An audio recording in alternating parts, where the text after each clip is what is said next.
Serikali inafanya kazi mzuri, tuunge serikali ya William Samoei, tuombe 10+5 William afanye kazi, akona Raila, akona Mudavadi na baba wa Roma, hao watu wengine natembea.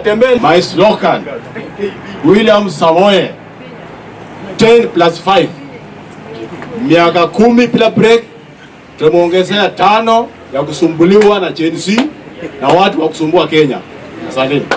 Tunaongelea mambo ya finance bill. Budget. Mwenzangu pale ameongea vizuri. The best budget ever.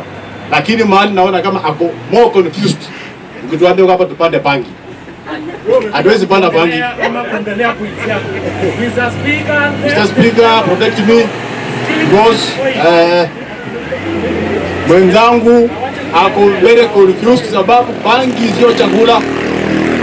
Ndio tawa inafanya watoto wetu waripike, waanze kuchukia serikali na kutusi wakubwa, alafu wanajikuta mahali pabaya sababu ya ngwai shata hiyo bangi unasema. Hapo toka.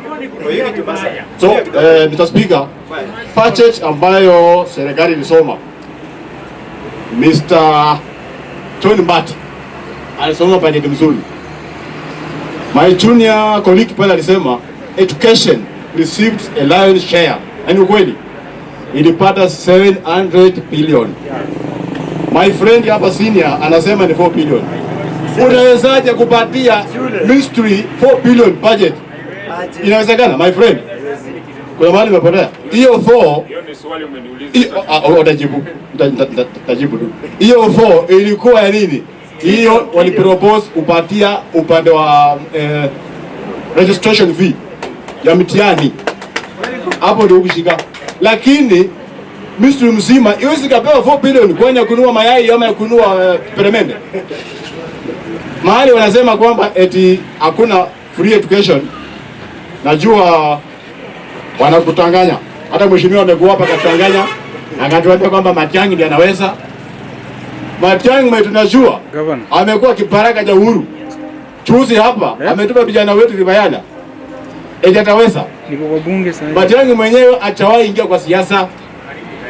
Na kitambo ufike kwa kiti ya rais unapitia kwa siasa. Nje ni siasa. Niko kwa bunge. Hujai kuwa MCA. Unarukaje step ufike huko?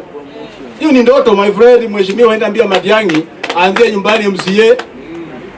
Kama ni mwanaume aangushe Simba Arati tumtambue. Kijana na baba. Kijana ambaye alifunzwa na baba. Okay?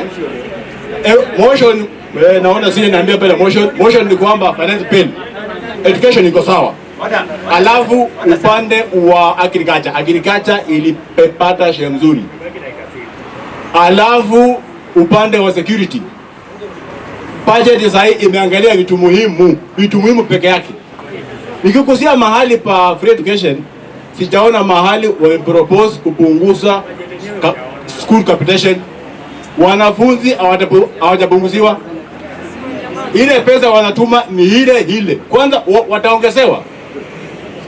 Mtihani proposal ilikuwa kwamba tukuje na formula fulani ambayo itaangalia mtu ambaye akona uwezo. Kuna mtu milionea na anasomesha mtoto, na kuna mtu maskini peasant farmer.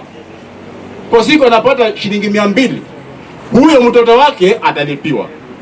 Mtu kama ni bilionea alipe pesa, akona pesa kulipa my friend, asilipiwe kufinya watu wengine. Hiyo ndio kazi ya serikali. Serikali inafanya kazi mzuri, tuunge serikali ya William Samoei, tuombe 10+5 William afanye kazi, akona Raila, akona Mudavadi na baba wa Roma, hao watu wengine natembea nao msituni huko, watu wataki peleka nyumbani hao watu.